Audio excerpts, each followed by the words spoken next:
चल रहा था। हर सो हवा का आलम छाया हुआ था। तारीखी और गहरी खामोशी चारों ओर डेरा डाल कर बैठी हुई थी। सड़कें, गलियां, तमाम जगहें बिल्कुल सुनसान पड़ी थी। दूर दूर तक किसी जी रूह का नामो निशान तक नहीं था। वहीं एक तरफ पूरी शान से खड़ा स्याह बंगला, जो बाजार देखने में इसी माहौल का हिस्सा लग रहा था, मगर उस बड़े से बंगले का एक हिस्सा, खुफिया हिस्सा ऐसा भी था जहां इस वक्त ब्राउन वर्दी में मुबलिस अफराद बंदूकें उठाए एक स्याह लिबास में मुबलिस निकाब पोश के पीछे भाग रहे थे, जो स्याह बंगले की सख्त तरीन सिक्योरिटी तोड़ता अंदर आने का गुनाह कर चुका था। मुसलसल गोलियों की बौछार से बचता बचाता वो खिड़की फलांगने को था जब पीछे आते अफराद ने नहायत फुर्ती से उस पर निशाना दागा था। उस आदमी की बंदूक से निकलने वाली गोली निकाब पोश के बाजू में पोस्ट हुई खिड़की पर उसके हाथ की गिरफ्त कमजोर कर गई थी, मगर ये एक गोली उस शख्स का कुछ नहीं बिगाड़ सकती थी और इससे ज्यादा तकलीफ सहने का आदी था। बाजू से निकलते खून और शदीद तकलीफ के बावजूद वो बिना वक्त बर्बाद किए खिड़की से बाहर कूद गया था। बाहर गार्ड की पूरी फौज उसे पकड़ने के लिए तैयार थी। इस वक्त गेट पर जाना उसे किसी बेवकूफ़ी से कम नहीं लगा था और ना ही वो ज्यादा देर यहाँ रुक सकता था। घने दरख्तों के पीछे छुपे उसने अपने बाजू पर किस का रुमाल बांधते खून रोकने की कोशिश की। उसकी आंखों में सद मुंजदन कर देने वाला तासर छाया हुआ था। इस काम से फारिग होती उसकी नजर बंगले के दाएं जाने वाले कमरों पर पड़ी। किसी ख्याल के तहत उसकी आंखें चमकी। वो यहाँ आने से पहले इस बंगले के एक एक कोने और कमरों को अच्छी तरह अज़बत करके आया था। वो अच्छे से जानता था ये कमरा किसका है। एक सेकंड लगा उसे फैसला करने में, इससे पहले कि वो का आदमी उस तक पहुंचते वो अपना जख्मी बाजू संभालता उस कमरे के नीचे आन खड़ा हुआ। जो फर्स्ट फ्लोर पर था वो अपना बायां बाजू बिल्कुल भी नहीं हिला सकता था, जिसके बावजूद पलकें झपकने के से चंद सेकंड के अंदर ही एक हाथ का सहारा लेते दीवार से लगे पानी के पाइप की मदद से ऊपर बने कमरे के टेरेस में कूद चुका था, जहां इस वक्त बिल्कुल सन्नाटा और तारीकी छाई हुई थी। अंदर मौजूद नफ्स इस वक्त गहरी नींद के मजे लूट रहा था। टेरेस का दरवाजा बंद था, जिसका लॉक एक खास ट्रैक से खुलते वो कमरे के अंदर कदम रखता दरवाजे को वापस लॉक कर गया था। निशा हाथ में पकड़ी किताब सीने से लगाए गहरी नींद में सो रही थी। पढ़ते पढ़ते किस वक्त उसकी आंख लगी उसे पता ही नहीं चला था। बिना हिलाव के वो बेड पर ऐसे ही सुकड़ी सिमटी सो रही थी जब अपने रूम में किसी के फलांगने की आवाज पर उसकी आंखें खुल गई थी। वो बिना अपनी जगह से हिले साक्षी वापस आंखें मोने ऐसी ही लेटी रही थी। उसका दिल खौफ के मारे सूखे पत्ते की मार कांपने लगा था। वो ऐसे ही पड़े देखना चाहती थी कि क्या ये सिर्फ उसका वहम था या वाकई कोई रूम के अंदर आया है, मगर उसे उसी तरह पड़े काफी देर गुजर गई थी। जीरो पावर बल्ब की मुजल्दी सी रोशनी में उसने आंखें फाड़ फाड़ कर पूरे कमरे में अपनी निगाहें दौड़ाई थी। कमरे में कोई भी नहीं था, ना ही कोई हलचल पैदा हुई थी और ना कोई दिखाई दिया था, मगर निशा के दिल को तसल्ली नहीं हो पा रही थी। कुछ सोचते हुए वो बिस्तर से निकलती बेड से उठ आई थी। पूरे कमरे का गहरी जांचती निगाहों से जायजा लेती वो जैसी टेरेस के दरवाजे के करीब पहुंची, साइड पर पर्दे के पीछे छुपे खड़े वजूद ने नहायत ही फुर्ती का मुजाहरा करते हुए उसकी कमर में हाथ डालते उसे खींचकर अपने शिकंजे में लेते भारी हथेली उसके मुंह पर जमा दी थी। ये सब इतना अचानक हुआ था कि उसने निशा को चिल्लाने का मौका तक नहीं दिया था। वो मुकाबले की मजबूत कैद में फड़फड़ा कर रह गई थी। उसने अपने कांपते लहजते नाजुक हाथों से उसे खुद से दूर करना चाहा था, मगर मुकाबले उसकी पुश्त से अपने सीने के साथ लगाए खड़ा उसके कान के करीब झुका था। उसकी गर्म सांसों की तपिश से निशा को अपना वो हिस्सा जलता हुआ ہوا محسوس ہوا تھا۔ اس اچانک نازل ہوئی آفت پر وہ جی جان سے لہج رہی تھی۔ اگر ذرا سی بھی آواز نکالی تو تمہاری گردن اڑانے میں مجھے ایک سیکنڈ نہیں لگے گا۔ بنا کوئی ہوشیاری کیے میرے ساتھ تعاون کرو۔ سد سپاٹ منجمد کرتا لہجہ نشا کا خون خشک کر گیا تھا۔ اسے اپنی شہر رگ پر کسی نکیلی شے کا گمان ہوا تو وہ خوف سے بے قابو ہوتے دل کے ساتھ ساکسی اپنی کمزور سی مزاحمت بھی ترک کر چکی تھی۔ وہ اس کے کان کے قریب کندھے پر آدھے سے زیادہ جھکا ہوا تھا، مگر نشا میں اتنی ہمت نہیں تھی کہ گردن موڑ کر اس کا چہرہ ہی دیکھ لیتی۔ اسے اچھی طرح دھمکاتے وہ اس کے منہ سے ہاتھ ہٹا گیا تھا، مگر کمر پر ابھی بھی گرفت ہونس تھی جس کی سختی نشا کی آنکھوں میں نمی بھر گئی تھی۔ بنگلے کی اتنی سیکورٹی کے باوجود کسی شخص کا یوں اندر آنا عام بات نہیں تھی۔ ڈھیروں کی تعداد میں موجود گارڈز کو چکمہ دیکھ کر یہاں تک پہنچا شخص نشا کی نگاہ میں کوئی معمولی دشمن تو ہو نہیں سکتا تھا، اسی لیے اس وقت کوئی مزاحمت کر کے خود کو نقصان پہنچانے سے بہتر نشا کو چپ چاپ اس کی بات ماننا ہی لگی تھی۔ وہ شخص نشا کے پلٹنے سے پہلے ہی واپس اپنے چہرے پر نقاب چڑھا چکا تھا اور ساتھ ہی اسے اپنی گرفت سے آزاد کرتے وہ اب اپنے زخمی بازو کی جانب متوجہ ہوا تھا جس کی تکلیف لمحہ بہ لمحہ بڑھتی جا رہی تھی۔ اس کا خون کافی زیادہ بہہ چکا تھا۔ مسلسل بازو کو حرکت دینے کی وجہ سے بازو کافی سوج چکا تھا کیونکہ گولی بھی بازو کے اندر ہی تھی۔ کمرے کے پردے ٹھیک کر کے لائٹ آن کرو، روشنی باہر نہیں جانی چاہیے۔ وہ نقاب پوش سرد لہجے میں اس پر حکم صادر کرتا بیڈ کی جانب بڑھا تھا۔ نشا ایک بے بس نگاہ اس کے لمبے چوڑے مضبوط وجود پر ڈالتی چہرہ جھکا گئی تھی۔ اس شخص سے مقابلہ کرنا اس کے بس میں نہیں تھا۔ وہ لہستی ٹانگوں سے آہستہ آہستہ قدم اٹھاتی بند کھڑکیوں کے آگے بھاری پردے ٹھیک کرتی لائٹ آن کر گئی تھی۔ اس نے جیسی ہی پلکیں اٹھا کر اپنے بیڈ پر برجبان شخص کی جانب دیکھا، اس کا دل کانپ اٹھا تھا کیونکہ مقابلے کے بازو پر موجود گہرا زخم اسے بہت سی خوفناک محسوس ہوا تھا۔ سیاہ شرٹ اور جینز میں مبلس چہرے کو پوری طرح نقاب میں چھپائے اپنے بیڈ پر بیٹھے اجنبی اسے اس وقت بہت زیادہ خوف محسوس ہو رہا تھا۔ اس کے کمرے کے باہر گارڈ کا پہرا تھا، مگر اس کے لیے سب سے زیادہ بے بسی کی بات یہی تھی کہ وہ ان سے مدد نہیں مانگ سکتی تھی، جبکہ وہ اسے یکسر نظر انداز کرتا اپنے کندھے سے چھوٹا سا دستی بیگ اتار کر بڑے ہی سکون سے اپنے کام میں مصروف ہو چکا تھا۔ اس نے بنا نشا کی پرواہ کیے سب سے پہلے اپنی خون آلودہ شرٹ کو وجود سے جدا کیا۔ اس کا جائزہ لیتی نشا فوراً جذبز ہوتی نگاہیں زمین میں گاڑ گئی تھی، مگر نقاب پوش کی توجہ اس پر بالکل بھی نہیں تھی۔ اس کے پاس ٹائم کم تھا، اسے جلد سے جلد یہاں سے نکلنا تھا۔ کوئی بھی باہر سے آ کر نشا کا کیمرہ چیک کر سکتا تھا۔ جلدی ہاتھ چلاتے لیکوئڈ نما دوا کا پیکٹ نکال کر اس نے سب سے پہلے روئی کی مدد سے زخم کو اچھی طرح صاف کیا تھا۔ بیگ سے سرجیکل آلہ نکالتے اس نے پہلے گولی اوپر لانے کے لیے اپنے بازو میں سرنج لگائی تھی اور بنا ذرا بھی دیر کیے ہاتھ سے گولی کے سوراخ کے ارد گرد دباؤ ڈالتے اس نے آلے کی مدد سے سوراخ سے ہلکی سی نمایاں ہوتی گولی کو باہر کھینچ لیا تھا۔ ہونٹ سختی سے بھیجتے اس نے منہ سے درد سے نکلتی کڑھاہٹ کو دبایا تھا۔ تکلیف کے زیر اثر اس کا پورا چہرہ پسینے سے بھیگ چکا تھا۔ ضبط سے لال ہوتی آنکھوں میں اس کی شدید تکلیف کے آثار نمایاں تھے۔ نشا پھٹی پھٹی آنکھوں سے اپنے سامنے کسی شخص کو اتنی تکلیف میں دیکھ رہی تھی۔ گولی نکالتے ہی اس شخص کے بازو سے خون فوارے کی صورت ابل پڑا تھا، جس پر بیگ سے نکال کر کوئی لیکوڈ چھڑکا کر اس نے خون کا سوراخ بند کیا تھا اور پورا اوپر سرجیکل ٹیپ باندھتے زخم پر پوری طرح بینڈیج کرتا وہ اپنی سیاہ شرٹ بھی اوپر باندھ گیا تھا۔ یہ سب کرتے وہ کس قدر اذیت سے گزرا تھا یہ شاید وہ اور اس کا رب ہی جانتے تھے۔ اس وقت وہ سیاہ بنین میں مبلس تھا جس میں سے اس کے کسرتی کندھے اور سینہ نمایاں تھا۔ اس بات کا خیال آتی ہی نشا کی نظریں ایک بار پھر جھک گئی تھی۔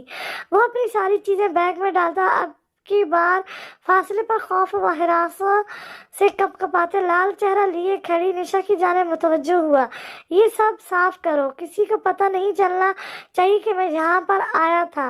निकाबपोश बेड से उठकर उसके करीब आता धौंस भरे लहजे में बोला। वो उसके हुक्म पर ऐसे चिल्ला रहा था जैसे यहाँ का मालिक वही हो, लेकिन इस वक्त निशा के लिए इतना ही काफी था कि वो उसे कोई नुकसान नहीं पहुंचा रहा। बेड की चादर पूरी तरह खून से भरी पड़ी थी। निशा बिना उसकी बात का कोई जवाब दिए सर झुका गई। उसके जवाब न देने पर निकाब पोश की आंखों में नागवारी के तासर उभरे थे। क्या नाम है तुम्हारा? उसी सर्द व सपाट लहजे में निशा को दोबारा मुखातिब करते हुए उसके करीब आन खड़ा हुआ था, मगर इस सवाल का जवाब देना भी शायद निशा के बस में नहीं था। वो चेहरा झुकाए आंसू पीती खड़ी रही थी। मुकाबले ने उलझी घुसीली निगाहों से सामने खड़ी लड़की का अजीब व गरीब रद्द-ए-अमल देखा था और वो उससे इतनी खौफजदा भी लग रही थी, वहीं उसके किसी सवाल का जवाब देने को भी तैयार नहीं थी। लाइट पैरेट सूट में नाजुक सरापे को बड़े से दुपट्टे में छुपाए वो ढीली सी की गई पोनी में से निकली लिट्टों को बार बार हाथ से कान के पीछे उड़ाते अपने उस निकाब पोस्ट की सारी तवज्जो अपनी जानिब खींच गई थी। मैंने कुछ पूछा है तुमसे, तुम्हें सुनाई नहीं दे रही मेरी बात? अगले लम्हे वो उसे कलाई से दबोच कर अपने करीब करते दबी दबी आवाज में गराया था। उसे अपनी एक बार कई बात दोबारा रिपीट करने की आदत नहीं थी। निशा ने अपनी भीगी आंखें उठाकर उसकी जानिब देखते हाथ से अपने होंठों और गले की जानिब इशारा करते वो बात शाता से कही थी। सामने खड़े शख्स के तने हुए साहब एकदम ढीले पड़ गए थे। वो कुछ लम्हों के लिए शाक में चला गया था। ये लड़की बोल नहीं सकती थी। मुकाबले ने तरमीम आमेज निगाहों से उसकी जानिब देखा था, जो बाज़ार बिल्कुल परफेक्ट एक तन्हाई हसीन लड़की थी। कोई उसे पहली नज़र में देखकर ये नहीं कह सकता था कि वो बोलने की नेमत से महरूम है।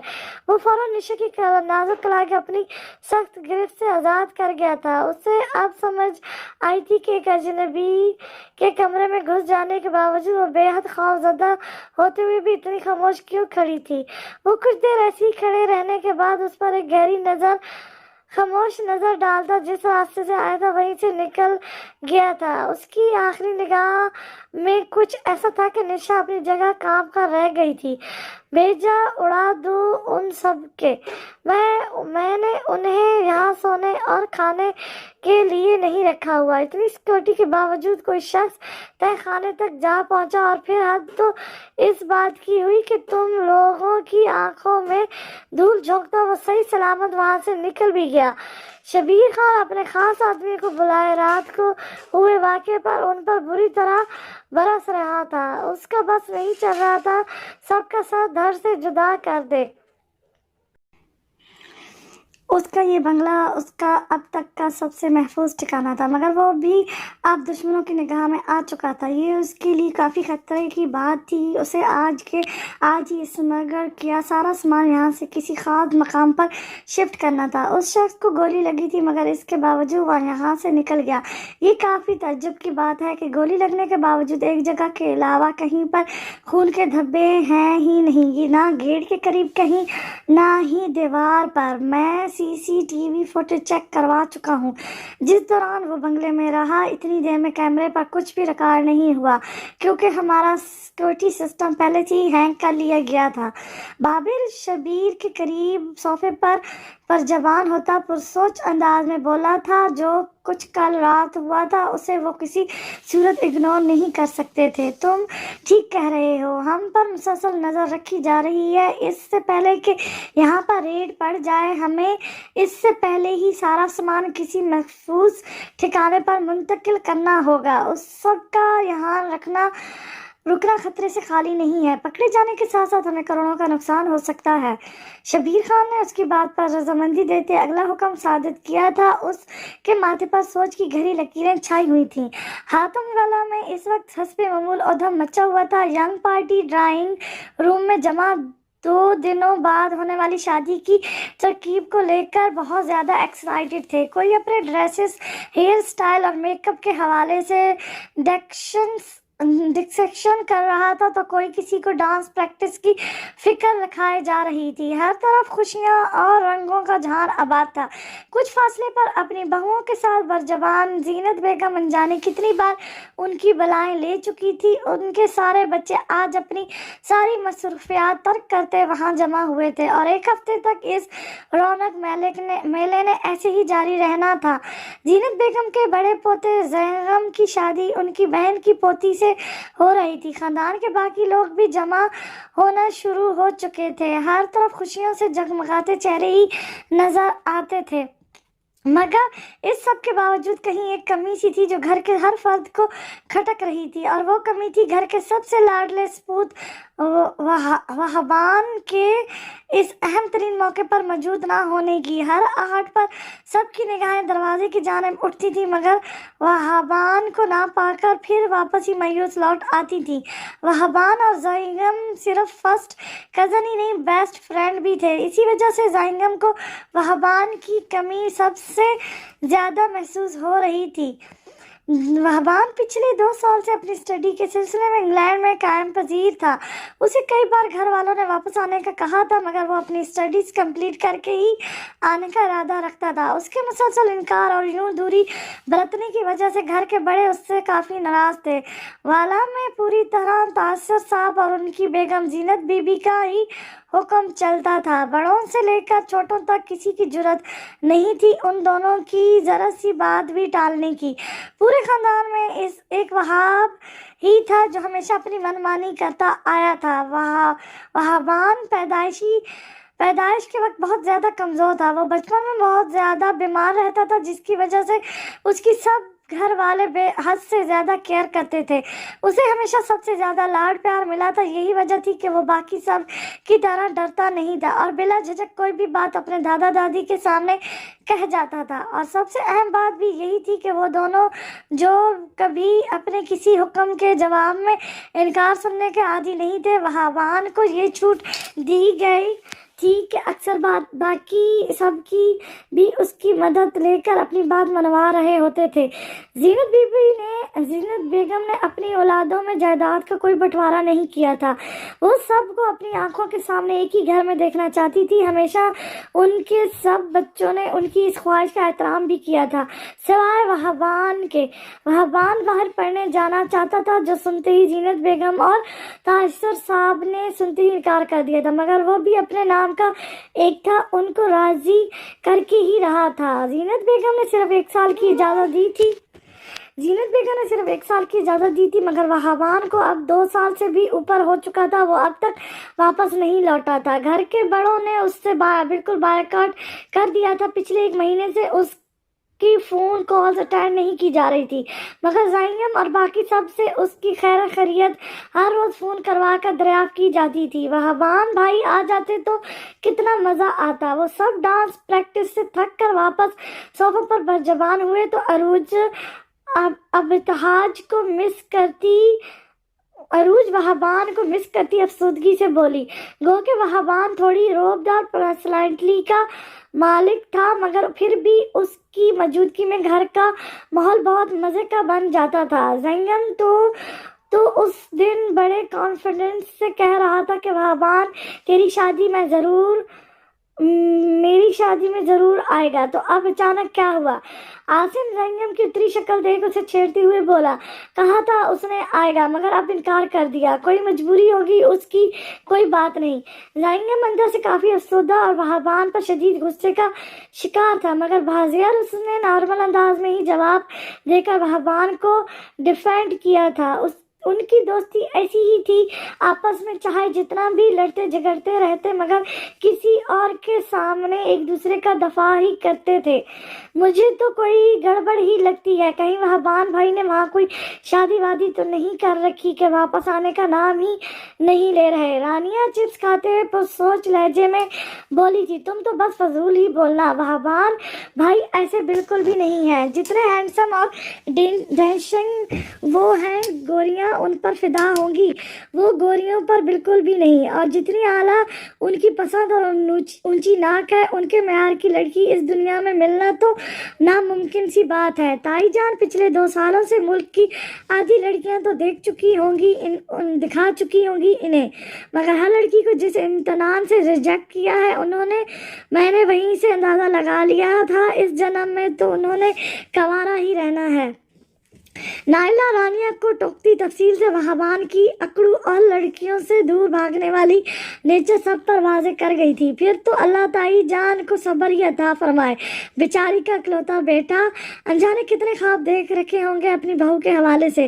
عروج بھی سرد آہ بھرتے بولی، اچھا پلیز اب تم لوگ وہابان کی امائیں بننے کی کوشش مت کرو، ان کی اپنی سگی ماں ان کو ہینڈل کر لیں گی، پہلے اچھے سے ڈانس پریکٹس کی تیاری کر لو۔ زنگم بھائی کے سسرال والے کافی ایڈوانس ہیں، ایسے نہ ہو ہماری ناک ہی کٹ جائے ان کے سامنے۔ خضر ان سب پر طنز کرتا فی الحال اصل ٹینشن والی بات کی جانب کھینچ لایا تھا۔ ہاں میں اچھے سے سمجھ رہا ہوں تیری ڈانس پریکٹس کو لے کر یہ ٹینشن، تجھے اس خاندان کی لڑکیوں کو جو امپریس کرنا ہے۔ آسم اسے لتاڑنے سے باز نہیں آیا تھا جو انہیں اپنے ساتھ پچھلے 3 گھنٹوں سے ذلیل کیے ہوئے تھا، جبکہ باقی سب خضر کی بات پر سر ہلاتے دوبارہ پریکٹس کی طرف متوجہ ہوئے تھے۔ نشی میری جان، 2 دن سے کالج کیوں نہیں جا رہے آپ؟ طبیعت تو ٹھیک ہے نا آپ کی؟ اسمارا بیگم اپنی ساڑی کا پلو سنبھالتی نشا کے کمرے میں داخل ہوئی تھی، جو بیڈ پر اپنے گرد کتابیں پھیلائے زور و شور سے کچھ دنوں بعد ہونے والے اپنے پیپرز کی تیاری میں مصروف تھی۔ ماں کو دیکھ ہولے سے مسکراتے اپنے قریب ان کے لیے جگہ بنائی تھی، جبکہ ہاتھوں کی انگلیوں سے مخصوص اشارے کرتے انہیں پیپرز کی تیاری کے لیے چھٹیاں کرنے کا بتایا تھا، جس کے جواب میں اسمارا بیگم اس کا ماتھا چومتی اس کے برابر آن بیٹھی تھی۔ لگتا ہے میرے بچے کا اس سیمسٹر میں بھی ٹاپ کرنے کا ارادہ ہے۔ نشا کے سامنے کھلے نوٹس اور لائبریری کی موٹی موٹی بکس دیکھ وہ محبت پاش لہجے میں مخاطب ہوئی تھی، جبکہ ان کی نگاہیں اپنی بیٹی کے سادگی بھرے بے رحم حسن پر جمی ہوئی تھی۔ وہ شاید ابھی کچھ دیر شاور لے کر بیٹھی تھی، اس کے لمبے بال پوری کمر پر آبشار کی طرح بکھرے ہوئے تھے۔ اسمارا کو وہ معصوم سی پیری پیکر اس شاطر دنیا کے لیے بالکل مس فٹ لگتی تھی۔ نشا جتنی نازک اور معصوم بازیاب نظر آتی تھی، اس کا دل اندر سے اس سے بھی کہیں زیادہ نازک تھا۔ اسمارا بیگم اکثر اس کے حوالے سے پریشان رہنے لگی تھی۔ نشا نے مسکرا کر سر ثابت میں ہلاتے ان کے سوال کا جواب دیا تھا، جب اس کی نظر ان کی داہنی کلائی پر بنے زخم پر پڑی تھی۔ نشا ہاتھ میں پکڑا پین وہیں پھینکتی فکر مندی سے ان کی کلائی دیکھنے لگی، جبکہ اس کی فکر پر اسمارا بیگم شرمسار ہوئی تھی۔ ان کے زخم کی جانب سوالیہ نظروں سے دیکھتے اس نے ہاتھ کے اشارے سے ان سے اس کا ریزن پوچھا تھا۔ بے دھیانی میں کانچ لگ گیا تھا۔ پریشان ہونے کی بات نہیں ہے گڑیا، یہ آہستہ آہستہ ٹھیک ہو رہا ہے۔ اسمارا بیگم بیٹی سے نظریں چراتے جواب دے گئی تھی۔ ان کی بات سمجھتے نشا نے صحابت میں سر ہلا دیا تھا۔ وہ ہمیشہ ایسی ہی ان کی ہر بات مان جاتی تھی، چاہے وہ دل سے اس پر پوری طرح مطمئن ہو یا نہ ہو۔ اچانک کسی بات کا خیال آتے نشا نے ان سے اس رات ہوئی فائرنگ کے بارے میں پوچھا تھا۔ دانستہ طور پر وہ کسی اجنبی کے اپنے روم میں آنے والی بات چھپا گئی تھی۔ شاید وہ اپنی ماں کو اپنی وجہ سے ذرا سا بھی پریشان نہیں کرنا چاہتی تھی۔ یہ بات تو وہی جانتی تھی کہ کیسے زندگی میں پہلی بار اس نے اپنے نازک ہاتھوں سے اتنی بڑی بیڈ شیٹ اور کارپیٹ پر لگے خون کے دھبے صاف کیے تھے۔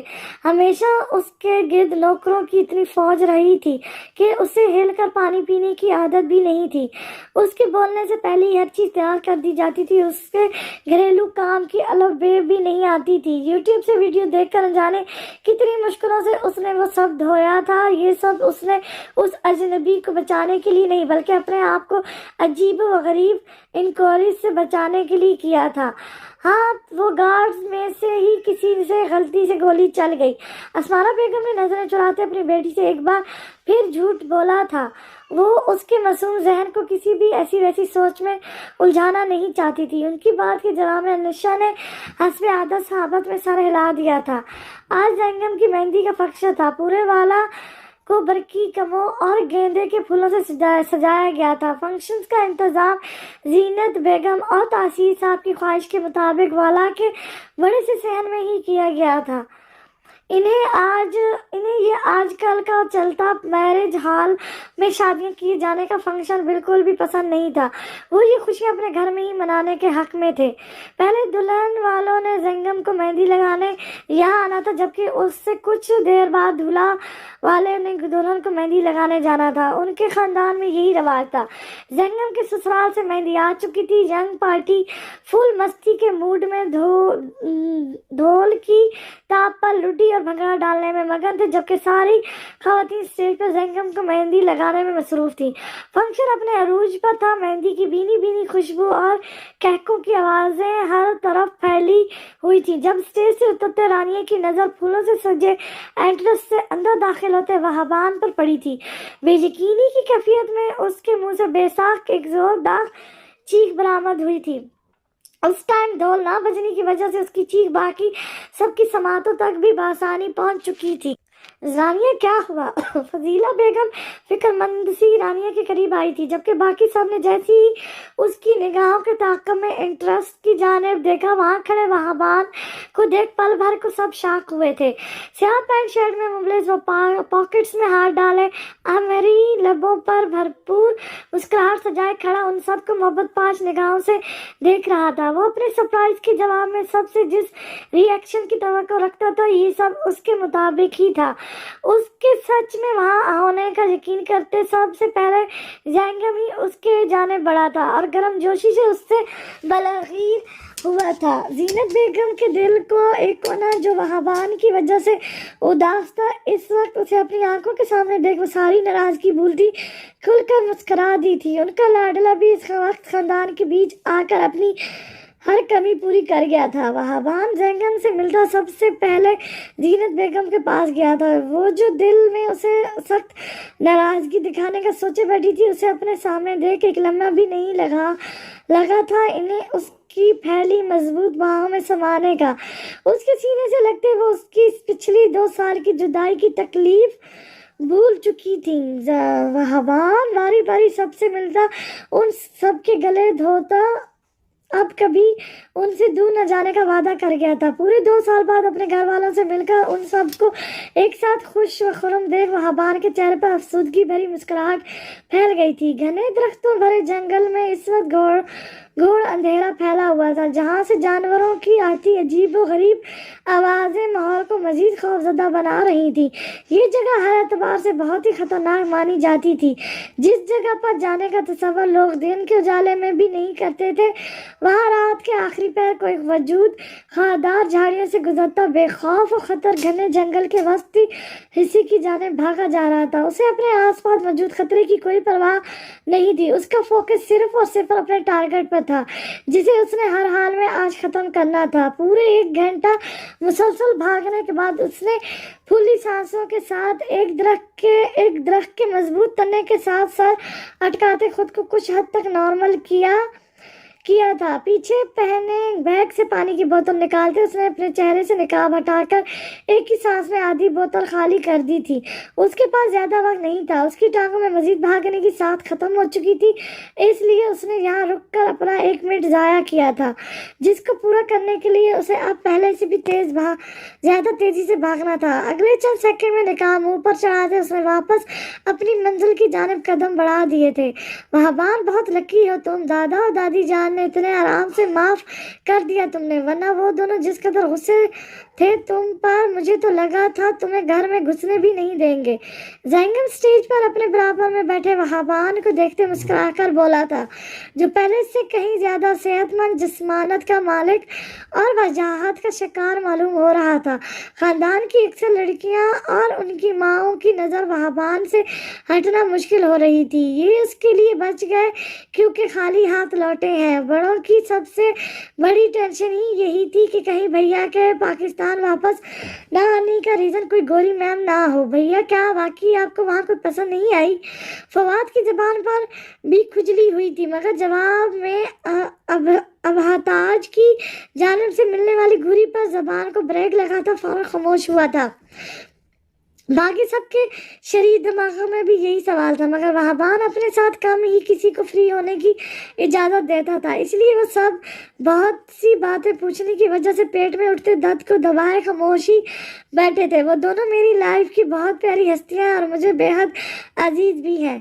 उनको मनाना मेरे लिए कभी मुश्किल नहीं रहा। मेरी वो दूरी की वजह से मुझसे नाराज़ थे, मगर मैं ये भी जानता था मुझे देखकर सारी नाराज़गी भूल जाएंगे, और ऐसा ही हुआ। और रही किसी गोरी को लाने की बात, तो तुम्हारी ये शौक मैं यहाँ रहते ही पूरा कर दूंगा।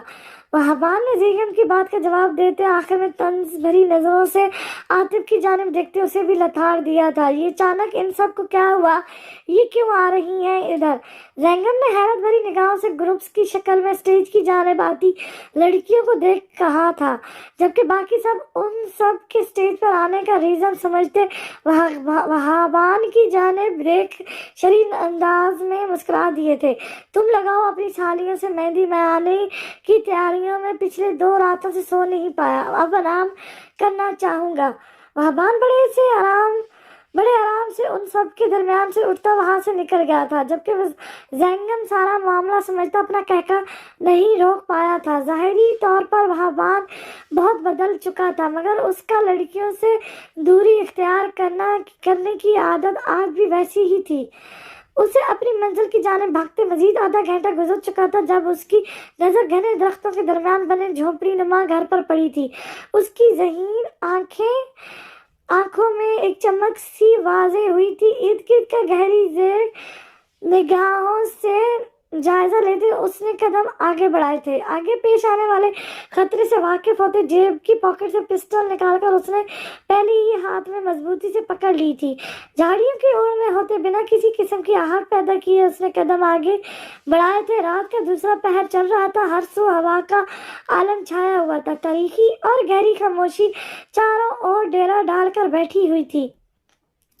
सड़कें, गलियां, तमाम जगह बिल्कुल सुनसान पड़ी थी। दूर दूर तक किसी जी रूह का नामो निशान तक नहीं था। वहीं एक तरफ पूरी शान से खड़ा स्याह बंगला जो बाज़ेहत देखने में इसी माहौल का हिस्सा लग रहा था, मगर उसे बड़े से बंगले का एक खुफिया हिस्सा ऐसा भी था जहां इस वक्त बरौन वर्दी में मुबलिस अफराद बंदूकें उठाए एक स्याह लिबास में मुबलिस निकाब पोश के पीछे भाग रहे थे। स्याह लिबास में तारीकी का एक हिस्सा मालूम हो रही थी। उसने अपना चेहरा पूरी तरह निकाब में छुपा रखा था, जिसने से झांकती उसकी बड़ी बड़ी दिलकश आंखें अपने शिकार पर अटकी हुई थीं। झोंपड़ी के करीब पहुंचकर उसने खुद को आगे पेश आने वाली किसी भी सिचुएशन के लिए तैयार किया था। वो दांत पान सी लड़की कितने बड़े तूफान से लड़ने जा रही थी इसका अंदाजा सिर्फ उसी को था, मगर उसके चेहरे पर डर व खौफ का शुबा तक न था। वो अपने फैसलों और इरादों में अटल थी। झोंपड़ी के बाहर 2 गार्ड्स पूरी तरह से फोकस और चाकू चौबीस होकर निगरानी कर रहे थे। हटे कटे पहलवानों जैसी जिस्मानत के मालिक हाथों में राइफल थामे खड़े थे। उनसे मुकाबला करने से पहले ताकतवर मर्द भी 100 बार सोचता, जबकि वो एक लड़की होकर उन पर वार करने के लिए पूरी तरह तैयार थी। उन गार्ड में से एक चलता हुआ बाएं जाने मुड़ा था। उन दोनों के अलग होने के इंतजार में बैठी वो पॉकेट से क्लोरोफॉर्म भरा रुमाल और तेजधार खंजर निकालती फुर्ती से उसकी जानिब लपकी थी। उसको समझने का जरा सा भी मौका दिए बगैर वो उस पर झपटी। रुमाल उसके नाक पर मजबूती से दबा गई थी और साथ ही तेजधार खंजर उसकी शहरक पर फेरते उसकी सांसें छीन ली थी। उस नाजुक जिसामत की लड़की ने लम्हे के हजारों हिस्से में उसे देवहेल को मार गिराया था। उसका निशाना कभी नहीं चूकता था, यही उसकी खासियत थी। उस शख्स को घसीट कर झाड़ी में फेंकते आप उस लड़की की निगाहें झोंपड़ी के अंदर जाने के रास्ता ढूंढने लगी थी। दरवाजे के सामने दूसरा गार्ड डेरा जमाए बैठा था। वो उस तरफ जाने की गलती तो किसी कीमत पर नहीं कर सकती थी। सिगरेट होठों में दबाए उसने गहरा कष्ट लेते जहरीला धुआं अपने अंदर उतारा था। उसकी आंखों में गुज़श्ता रात का मनाजर पूरी आफताब से रोशन था। 2 सुनहरी खौफ में डूबी दिलकश आंखें जो उसके धारने पर फैल कर अपने हुस्न को मजीद निखार देती थी। चाहने के बावजूद वो खौफ से कांपती उस नाजुक लड़की को नहीं बुला पा रहा जो उस गुनाहों और शैतानों से भरे स्याह बंगले में किसी पाकीज़ा मूरत की तरह टकराई थी उससे। कौन थी वो? वहाँ क्या काम था उसका? क्या वो भी उन लोगों की साथी थी? یا ان کا کوئی مہرا، اس کی معصومیت دیکھ اسے ان کا ساتھی ماننا گناہ کبیرہ تھا اس کے لیے نزدیک، مگر وہ سیاہ بنگلے کے کچھ رازوں سے تو واقف تھا جو اپنی بھول بھلیاں اور فریب میں آنے والوں کو ایسا الجھاتے تھے کہ انسان اسی کی دیواروں میں سر پٹک پٹک کر رہ جاتا تھا۔ لیکن اس بار شاید کچھ اور ہونے والا تھا، کہانی کا رخ پلٹنے والا تھا۔ گہری نگاہوں سے دیواروں کا جائزہ لیتے اسے اس کی مطلوبہ شے مل گئی تھی۔ اس کی آنکھوں کی چمک میں مزید اضافہ ہوا تھا۔ اسے جھونپڑی کی دیوار کے اوپری حصے میں بنا روشن دان نظر آیا تھا جو اتنا بڑا نہیں تھا مگر اس کے لیے کافی تھا۔ ایک بار پھر پھرتیس کا مظاہرہ کرتے وہ دیوار کی جانب بڑھی تھی اور پیروں کو سیمٹ اتارتی جگہوں سے نکالی اینٹوں کا ہلکا سا سہارا دیتے وہ روشن دان تک پہنچی تھی جس پر جالی لگی ہوئی تھی۔ اس نے سب سے پہلے بیگ سے کٹر نکالتے روشن دان کی جالی کو پوری طرح کاٹا تھا تاکہ وہ بآسانی اس کے اندر سے گزر سکے۔ اس کی معلومات کے مطابق اندر 2 سے 3 افراد موجود ہو سکتے تھے جن کا وہ اکیلے مقابلہ شاید نہ کر پاتی۔ اس نے پہلے سر اندر ڈال کر جھونپڑی میں جھانکا تھا۔ اسے سامنے ہی 2 آدمی ٹیبل پر بڑا سا نقشہ پھیلائے اس پر غور و فکر کرتے نظر آئے تھے۔ نقشے کو دیکھ اس کی آنکھوں کی چمک میں مزید اضافہ ہوا تھا۔ اسے پانے کے لیے ہی تو وہ اتنی خوار ہوتی یہاں تک پہنچی تھی۔ دل ہی دل میں مختلف دعاؤں کا وار کرتے اس نے کمر پر ڈالے بیگ میں سے دستی بم نکال کر اس کا ہک کھینچتے دوسری رخ میں تھوڑے سے فاصلے پر جھاڑیوں میں چھال دیا تھا۔ اس کا دل بری طرح سے گھبرا رہا تھا، جانے اس کا یہ پلان کامیاب ہونا تھا یا ایسا کر کے الٹا وہ اپنی موت کو آواز دے گئی تھی۔ جیسے ہی بم پھٹنے کی آواز آئی اندر بیٹھے دونوں شخص الٹر ہوئے تھے۔ وہ جلدی سے نقشہ سمیٹ کر اپنے بریف کیس میں لاک کرتے باہر کی جانب بھاگے تھے۔ اتنی خفیہ جگہ پر کسی کا پہنچ جانا ان کے لیے حیران کن تھا۔ وہ بکھلاہٹ کا شکار ہوتے نقشے کو محفوظ جگہ پر رکھے بغیر نکل گئے تھے۔ ان کو یہ موقع کسی غمگین سے کم نہیں لگا تھا۔ بیگ اتار کر جھونپڑی کی جہاں چھت پر رکھتی وہ جلدی سے روشن دان میں سے گھستی روم کے اندر اتر گئی تھی۔ سامنے ہی وہ لوگ اس کی مطلوبہ شے سنبھال کر رکھ گئے تھے۔ یہاں رکنا اس کے لیے خطرے سے خالی نہیں تھا۔ بریف کیس اٹھا کر 1 سیکنڈ کی بھی دیر کیے بنا وہ واپس روشن دان کے راستے نکل گئی تھی۔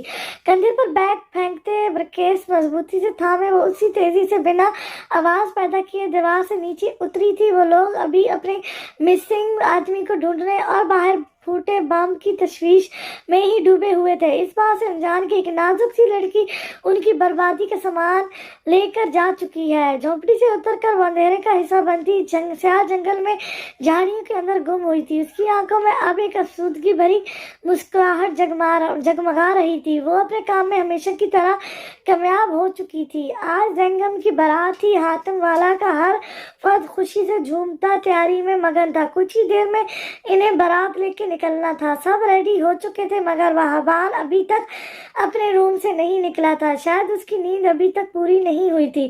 عاصم، وہابان کو بلاؤ، وہ ابھی تک کیوں نہیں آ رہا؟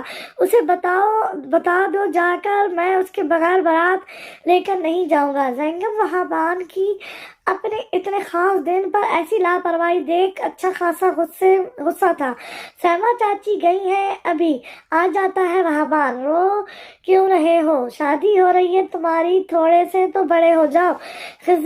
خضر نے اس کے قریب آتے ٹانگ کھینچی تھی۔ زنگم اس وقت کریم کلر کی شیروانی اور سرخ کلے میں ملبس بے انتہا وحشیہ لگ رہا تھا مگر اس کے چہرے کی نروسنس اور گھبراہٹ صاف دیکھی جا سکتی تھی۔ کیا ہوا؟ تو ٹھیک ہے؟ اتنا پیلا کیوں پڑ رہا ہے؟ عاصم زنگم کی گھبراہٹ کا بذور جائزہ لیتے بولا، نہیں میں بالکل ٹھیک ہوں یار، شادی کرنے جا رہا ہوں، اتنی گھبراہٹ تو فطری ہے۔ زنگم نے ماتھے پر آیا پسینہ ٹشو سے پوچھتے جواب دیا تھا، قسم سے اتنا گھبرایا ہوا دولہا پہلی بار دیکھا ہے۔ اتنا تو دلہن بھی نہیں شرماتی میرے بھائی۔ اس کی گرد گو حالت دیکھ وہ دونوں ٹہکا لگا کر ہنس پڑے تھے۔ اڑا لو مذاق، جب تم لوگوں کی باری آئے گی تب پوچھوں گا۔ जैंगम उन दोनों को आंखें दिखाता सोफे पर बरजबान हुआ था। हाय काश ऐसा हमारे साथ भी जल्द ही हो, मगर हमारे दादा दादी तो आजकल वहाबान पर ही मेहरबान है। वो साहब भी बहादुर इस खानदान के लाडले चश्म चराग हामी भरेंगे तो उसके बाद ही कुछ होना हमारा। खजर हसरत से दिल पर हाथ रखकर बोला था, क्योंकि वो सब ही वाकिफ थे इस बात से कि वहाबान अपनी जल्द शादी के लिए नहीं मानने वाला। सैमा बेगम होले से दरवाजा धकेलती अंदर दाखिल हुई थी, जहां उनका लाडला गुप अंधेरा किए सोया हुआ था। सैमा बेगम ने जैसे ही स्विच बोर्ड पर हाथ मारा, पूरा कमरा रोशनी में नहा गया था। उनकी नजर बेड पर बेखबर सोए वहाबान पर पड़ी थी, जो तकिए को अपने मजबूत कस्तरी बाजू में दबोचे ऊंधे मुंह सोया हुआ था। लिहाफ आधा बेड से नीचे लटक रहा था और बाकी का उसके नीचे दबा हुआ था। इतनी ठंड के बावजूद उसका ये अंदाज देख सैमा बेगम ताज्जुब से सर हिलाकर रह गई थी। इतना अपना ख्याल कैसे रखते हैं ये तो उनके बेटे ने सीखा ही नहीं था, इसीलिए उसके दूर होने पर वो हर वक्त परेशान ही रहती थी। बड़े से जहाजी साइज बेड पर वो इस तरह फैलकर सोया हुआ था कि वहाँ किसी दूसरे वजूद की जगह नहीं बचती थी। वहबान को शुरू से अपनी चीज़ें किसी से शेयर करने की आदत नहीं थी। जैसे ख़त्म करने की सैमा बेगम ने बहुत कोशिश की थी, मगर नाकाम रही थी। वो अपने लाडले को अभी तक बेफिक्र होकर सोता देख मुस्कुराती हुए आगे बढ़ी थी। वहबान बेटा उठ जाए, बाहर सब आपका इंतजार में खड़े हैं, बारात निकलने वाली है। सैमा बेगम करीब आते उसके घने स्याह बालों में उंगलियां चलाते बोली। अपनी माँ का ममता भरा लम्स महसूस करते वहबान ने मंदी मंदी आंखें खोलते नरम मुस्कुराहट के साथ उसकी जानिब देखा था। मॉम, इतनी सुबह सुबह कौन बारात लेकर जाता है? वहबान जमाई लेता अपना सर उनकी गोद में रख गया था। सुबह मेरी जान, शाम के 4 बज चुके हैं और आपने कल से कुछ खाया ही नहीं। सैमा बेगम ने उसकी पेशानी पर भूसा देते उसे एहसास दिलाया था कि वो बिना कुछ खाए पिए इतनी देर से सो रहा है। मॉम, आप लोग चले जाएं, मैं बाद में आ जाऊंगा, मेरी थोड़ी सी नींद बाकी है अभी। वहबान उनके हाथ पर भूसा देता वापस तक में मुंह छुपा गया था। जैंगम ने सबको साफ साफ कह दिया है कि वहबान के बगैर वो घर से बाहर एक कदम भी नहीं बढ़ाएगा, इसलिए अभी जल्दी से तैयार हो जाए, मैं नीचे जाकर नाश्ता रेडी करती हूँ। सैमा बेगम अपने खूबरू बेटे को मोहब्बत पाश निगाहों से देखते बोली थी। पिछले 4 साल अपने इकलौते बेटे के बगैर कैसे काटे थे उन्होंने, ये तकलीफ उनका दिल ही जानता था। इतने अरसे बाद ममता का लम्स और उनके हाथों से बना खाना वहबान के लिए भी किसी जन्नत से कम नहीं था। उसने अपनी मोहब्बत भरे दिल के बेहद करीबी रिश्तों को उनसे भी कहीं ज़्यादा मिस किया था, और अब उनके दरमियान आकर वो अपने आप को दुनिया का खुश नसीब तरीन इंसान तस्वर कर रहा था। उफ, ये जैंगम अभी वैसे का वैसा ही है। वहबान को अब उठते ही बनी थी। यहाँ सब वैसे का वैसा ही है, सिर्फ आप बदल गए हो बेटा जी। सैमा बेगम ने उसकी जानिब देखते जुमैनी फिक्रा उछाला था। आप मुझ पर शक कर रही हैं? उसके मशकूक अंदाज पर वहबान अपना जानदार कहकर नहीं रोक पाया था। क्या आपको वाकई लगता है मैंने वहाँ शादी कर ली है? वहबान की मुस्कुराहट गहरी हुई थी। नहीं, मुझे अपने बेटे पर पूरा भरोसा है और वो ऐसा कोई काम नहीं करेगा जिससे उसके बड़ों की दिल आज़ारी हो। मगर तुम शादी के लिए हामी भर लो तो हमारे ये रहस्य ख्वाहिशात भी ख़त्म हो जाएंगे। सैमा बेगम उसे इमोशनल ब्लैकमेल करके बात मनवाना चाहती थी, मगर वो भी वहबान हातिम था अपने नाम का एक ही। शादी करने के लिए एक अदद लड़की की ज़रूरत होती है मॉम, ऐसे कैसे कर लूँ शादी? वहबान बेड से उठते बोला। तुम हाँ तो करो, एक से बढ़कर एक लड़की मौजूद है मेरे बेटे के लिए। सैमा बेगम ने उसकी शानदार पर्सनालिटी को देखते दिल ही दिल में नजर उतारी थी, मगर उनमें से मेरे टॉप की लड़की कोई नहीं है। जिस दिन मुझे मेरे पसंद की लड़की मिलेगी मैं खुद आपसे शादी का कहूँगा। वहबान धीमी सी मुस्कुराहट के साथ जवाब देता वाशरूम में घुस गया था, जबकि सैमा बेगम उसके एक बार फिर बात को इस तरह गोल कर जाने पर सर हिलाकर रह गई थी।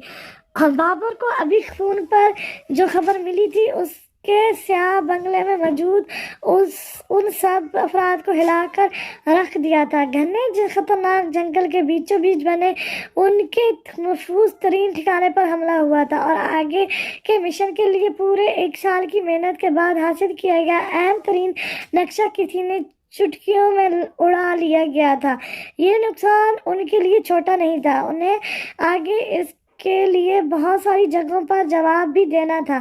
شبیر خان تو یہ بات سنتے ہی صوفے پر ڈھک گیا تھا۔ اس کے ساتھ آگے کیا ہونے والا تھا کہ سوچ کر اس کی روح تک کانپ اٹھی تھی۔ ہم ہر مسلسل حملے پر حملے ہو رہے ہیں اور تم لوگ لگتا ہے ہاتھوں میں چوڑیاں پہن کر بیٹھے ہو۔ کوئی اتنی آسانی سے وہاں پہنچ کر تم لوگوں کے ناک کے نیچے سے نقشہ چرا کر لے گیا اور تم لوگوں کو خبر بھی نہ ہوئی۔ شبیر خان اپنے آدمی کو الٹا لٹکائے ان پر کوڑے برسا رہا تھا۔ اسے پتا تھا کچھ وقت بعد اس کا بھی یہی حال ہونے والا تھا۔ اپنے اندر کا خوف کم کرنے کی خاطر وہ ان پر تشدد کے پہاڑ ڈھا رہا تھا۔ وہ آدمی تڑپ تڑپ کر بے ہوش ہو چکے تھے۔ سر بلیک ایگل کی جانب سے پیغام آیا ہے آپ کے لیے۔ توقیر شبیر خان کے قریب آتا اسے اس کی موت کی نوید سنا گیا تھا۔ کہاں بلایا ہے؟ شبیر خان کی زبان ہلکھلائی تھی۔ اس نے کپاتے ہاتھوں سے گلاس تھام کر ہونٹوں سے لگایا تھا۔ فارم ہاؤس پر۔ جگہ کا نام سنتی شبیر خان کے ہاتھوں سے گلاس چھوٹ کر زمین بوس ہوا تھا۔ اس کا پورا وجود پسینے میں نہا گیا تھا۔ سر پر منڈلاتی موت کے خوف کا احساس کتنا بھیانک ہوتا ہے یہ اس وقت کوئی شبیر خان سے پوچھتا۔ بابر ڈاکٹر کو بلاؤ جلدی۔ اور یہ شبیر خان کہاں ہے؟ سمارا بیگم سیڑھیاں اترتی ڈرائنگ روم میں پریشان حال ٹہلتے بابر سے مخاطب ہوئی تھی۔ کیا ہوا؟ سب خیریت ہے؟ بابر جو پہلے ہی شبیر خان کی وجہ سے بہت پریشان تھا انہیں بکھرایا ہوا سیڑھیوں سے نیچے اترتے دیکھ فکر مندی سے قریب آیا تھا۔ نشا کی طبیعت ٹھیک نہیں ہے، رات سے بہت سخت بخار ہے اسے اور اب تو مزید زور پکڑ گیا ہے۔ جانے اچانک میری گڑی کو کیا ہوا ہے؟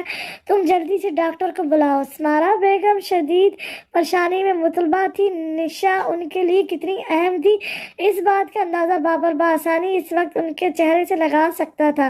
اوکے، آپ پریشان نہ ہو، ابھی آ جاتا ہے ڈاکٹر۔ اگر رات سے بخار تھا تو آپ نے پہلے کیوں نہیں بتایا؟ بابر بھی اس نازک گڑیا کی بیماری کا سن کر فکر مندی سے بولا، جو بنا کچھ بولے بنا کچھ کیے بھی اپنے ہونے کا احساس دلائے رکھتی تھی۔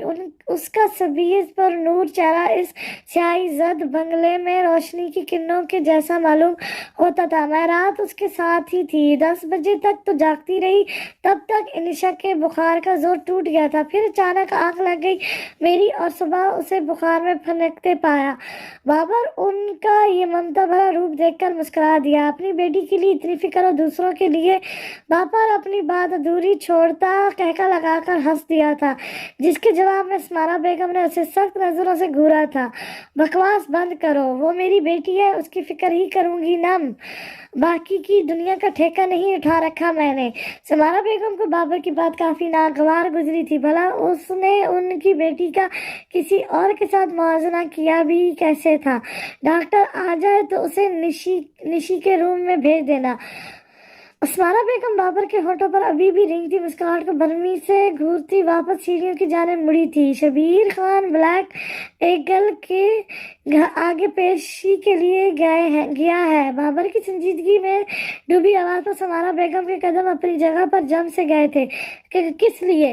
بلیک ایگل کی پیشی عام پیشی ہرگز نہیں ہوتی تھی۔ شبیر خان کا سوچتے سمارا بیگم کے چہرے کا خوف مزید بڑھا تھا۔ کل رات ہمارے خفیہ مقام سے نقشہ چوری کر لیا گیا ہے، جس کا قصوروار وہ شبیر خان کو ہی مان رہے ہیں، اور اب شبیر کے ساتھ کیا ہوگا کوئی نہیں جانتا۔ بابر کی آواز سے اس کی پریشانی جھلک رہی تھی۔ اسمارا بیگم نے بلیک ایگل کے ظلم و قہر کے بارے میں سن رکھا تھا، جن کی اس وقت دماغ میں آتی وہ جھرجھری لے کر رہ گئی تھی۔ ان کا اس بیٹ سے ملنے کا اتفاق نہیں ہوا تھا اور نہ وہ ایسی کوئی خواہش رکھتی تھی۔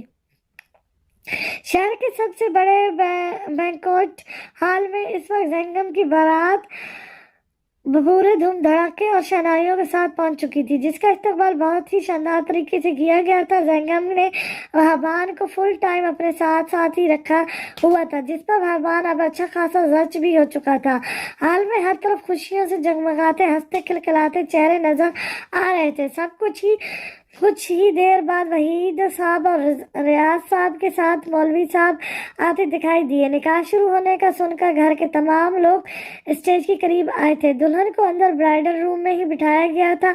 निकाह के बाद स्टेज पर लाया जाना था। इस वक्त वहबान और आसिम ही जैंगम की जिद पर उसके हमराह बैठे थे। वहबान ने जीनत बेगम को थाम कर वहीं पास बिठाया था। मौलवी साहब ने निकाह की रस्म शुरू कर दी थी। 1 मिनट, ये निकाह नहीं हो सकता, एक नस्वानी आवाज सबके कानों से टकराती इन्हें सर उठाने पर मजबूर कर गई थी। जैंगम की नजर जैसे ही सामने खड़ी लड़की पर पड़ी, उसकी रंगत मुतगीर हुई थी। स्याह जीन्स के ऊपर रेड कुर्ती पहने, घुंघराले ब्राउन बालों का ढीला सा जूड़ा बनाए, स्याह दुपट्टे का स्कार्फ की तरह गले में डाले, वो दायां भ्रू उठाए सीने पर बाजू बांधे जैंगम को सालम निगल जाने वाली नजरों से देख रही थी। खड़े खूबसूरत नकूश की मालिक, होंठों पर पिंक लिपस्टिक, लिप ग्लोस लगाए, वो रफ और टफ हुलिये में भी बहुत वहां मौजूद कई लोगों की तवज्जो अपनी जानिब खींच गई थी। उसमें एक अजीब सी कशिश थी जिसके ज़ेरे असर आने से कम लोग ही रहते थे। ऐ लड़की, कौन हो तुम, और ये क्या ऑल फॉल वक्त बोल रही हो? ये कोई मजाक का वक्त नहीं है, जाओ यहाँ से। जीनत बेगम इस तेज तरह अजीबो गरीब लड़की की हुली की मालिक लड़की को देखकर नागवारी से बोली, जो इतने अहम मौके पर जाने क्यों ये ड्रामा लगाने पहुंच गई थी। देखे आंटी जी, मैं ना ऑल फॉल बकती हूँ, ना कोई मजाक करने आई हूँ। इस लड़के का निकाह मैं हरगिज नहीं होने दूंगी। ये मुझसे मोहब्बत के अनजाने कौन कौन से वादे करके अब किसी और की डोली लेने पहुंच गया है। अज़फ़ा सुल्तान नाम है मेरा, और अपने साथ इतना बड़ा धोखा मैं होने नहीं दूंगी। अज़फ़ा उसकी सख्त रवैये के बावजूद जवाबन एहतराम बोली। वहबान ने जैंगम की जद पड़ती रंगत की जानिब देखा था, जो अब बस बेहोश होकर गिरने के दर पर था। तू जानता है, इस लड़की को वहबान चाहने के बावजूद जैंगम से अपना लहजा नॉर्मल नहीं रख पाया था, मगर उसकी आवाज़ इतनी ही थी कि सिर्फ साथ बैठे जैंगम के कानों तक ही पहुंच पाई थी। हाँ, ये जो बोल रही है सच है, पर प्लीज़ भाई आज बचा ले, सारी ज़िंदगी तेरा एहसानमंद रहूँगा। उसे किसी तरह यहाँ से भगा दे, वरना दादी जान मेरा कीमा बना देंगी। जैंगम रोंची आवाज़ में बोला था। जहाँ वो अपनी दादी की दहशत से वाकिफ था, वहीं वो सामने खड़ी उस झांसी की रानी को भी अच्छे से जानता था, जो आज उसकी छतरोल करवाए बगैर यहाँ से टलने वाली नहीं थी। आज सुबह से उसे इसी बात का धड़का लगा हुआ था। यही रीज़न था कि वो वहबान को फुल टाइम अपने साथ चाहता था, क्योंकि एक वही था जो उसे बचा सकता था। अज़फ़ा से उसकी मुलाकात यूनिवर्सिटी में हुई थी। वो हंसमुख जिंदगी को एंजॉय करने वाली एक जिंदा दिल लड़की थी। जैंगम को पहली ही नज़र में वो बहुत पसंद आई थी। उसी ने ही अज़फ़ा की जानिब दोस्ती का हाथ बढ़ाया था, जिसे थोड़ी पेश रफ्त के बाद अज़फ़ा ने कबूल कर लिया था। जैंगम को वो अच्छी लगती थी, मगर जब उसे जीनत बेगम ने अपनी बहन की पोती से उसका रिश्ता पक्का करने का बताया, तो वो चाहने के बावजूद उनके सामने इनकार नहीं कर पाया था। अज़फ़ा की नेचर देख वो इतना तो अंदाज़ा लगा चुका था कि उसका गुजारा जैंगम के ख़ानदान वालों के साथ होना बहुत मुश्किल था। अज़फ़ा जैसी हिल्टर के सामने उसके लिए खड़ा होना बहुत मुश्किल था। इसलिए वो बिना बताए ही अज़फ़ा के नंबर ब्लॉक करके उससे सिलसिला मुंतकिल कर चुका था। अज़फ़ा शुरू से उसके हवाले से कुछ ज़्यादा इंटरेस्टेड नहीं रही थी। पूरा 1 महीना अज़फ़ा की जानिब से कोई रद्दअमल नहीं आया था, मगर आज सुबह से उसके धमकियां अमेज मैसेज जैंगम का जीना हराम कर चुके थे। लेकिन उसे इस गबज़ का अंदाज़ा बिल्कुल भी नहीं था।